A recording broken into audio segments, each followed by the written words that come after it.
All right, today we're going to dig into something that might just shake up how you see, well, pretty much everything. We're going to talk about politics, power, and even who you think you are. What if the systems we all live in aren't really about setting us free, but are actually designed to manage us in ways we don't even notice? Let's get into it. So let's jump right in with the big one, the classic showdown, capitalism versus communism. We're taught to see this as the ultimate ideological battle, right? The fight of our times. But what if, and hear me out, what if that whole struggle, that clear line between us and them, is actually just a massive distraction from a much deeper game being played? So here's our roadmap. We're going to peel this back like an onion, layer by layer. We'll start with the politics on the surface.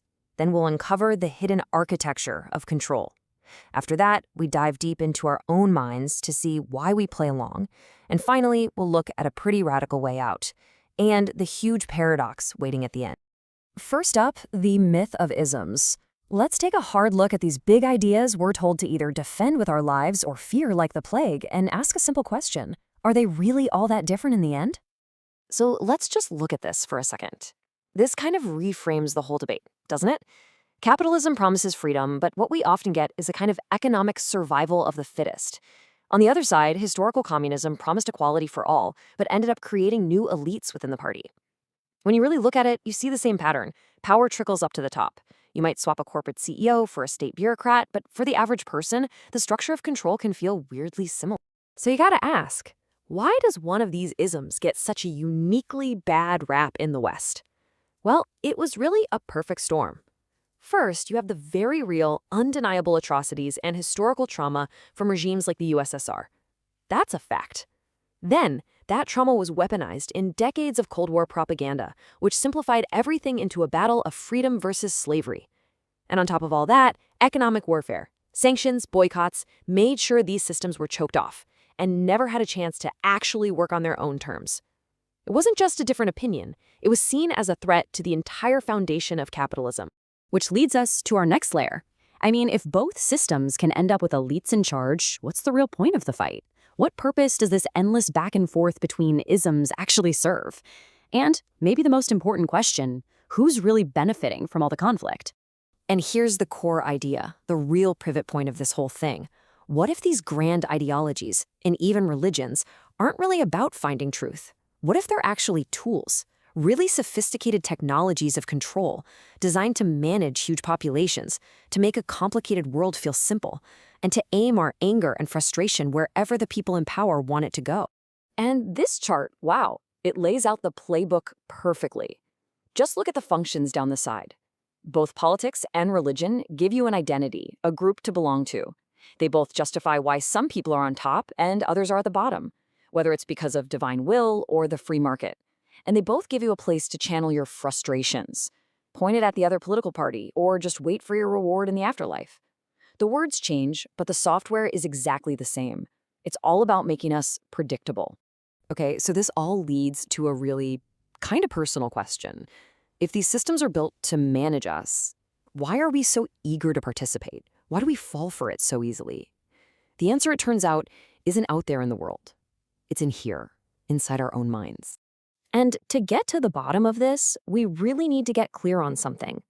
We use words like individual and ego all the time, sometimes like they're the same thing. But what if they're not? What if they're two completely different ways of experiencing what it means to be human? Let's break this down. The ego is that little narrator in your head, the voice that's constantly telling you a story about yourself. It needs a label. I am a libertarian. I am a progressive. I am smart. I am a victim. It defines itself by being separate from others. It's all about me versus them. The individual, though, is something else. It's not the story, it's the awareness behind it. It's like a node in a network, just perceiving and acting, feeling connected to everything. It doesn't need a story. In our world, it's basically a giant 24/7 buffet designed to feed the ego's endless appetite for identity, drama, and conflict. This quote just nails it. A society full of truly sovereign individuals, connected and aware, well, that would be completely unmanageable for the old power structures. But a society full of separate, competing egos, that's perfect. You can control that, you can sell to that. The system we have needs the ego to stay in business. So, if the system is a prison for the ego, is there a key? Is there a way out? Well, the answer we're exploring today isn't a new political movement or a better ism. It's something much deeper. It's a fundamental shift in consciousness itself. The term used to describe this state is metaphrenia. Now, this isn't some new belief system you have to sign up for. It's more like a shift in your own operating system. It's that aha moment when you realize you're not the character in the story. You're not the voice in your head or your job title or your political team. You are the silent, aware space where all of that stuff just appears and disappears. And when that shift happens, this is the radical result. When you turn off the ego's constant chatter, that feeling of being a separate, isolated you starts to dissolve. It's kind of like a wave in the ocean suddenly realizing it's not just a wave, it is the entire ocean. You're no longer just one thing. This is what real liberation feels like. So how does this actually happen? Well, you can think of it as unzipping the mind. And this isn't about becoming anti-logic or irrational. It starts by just noticing the zipper, seeing all the filters and labels your ego uses to make sense of the world. The next step is to just stop defending it. Let go of that desperate need to be right all the time. And then in that quiet space that opens up, a much deeper, more direct kind of intelligence can finally come through. What's so amazing is how this kind of awakening seems to spread. It's nothing like a political movement with rallies and leaders. It's way more like mycelium, you know? That incredible fungal network underground that connects a whole forest. It grows silently, under the surface.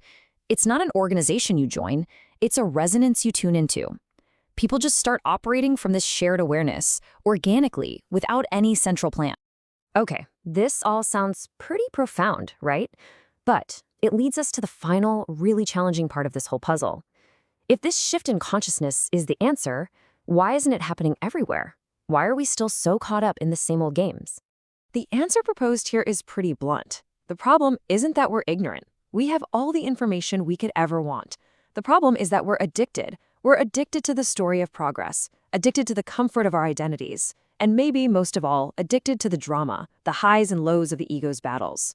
We don't actually want to be free from the story, we just want a better part to play in it. And this is the great confusion, the trap so many of us fall into. We mistake knowledge for wisdom. They are not the same thing.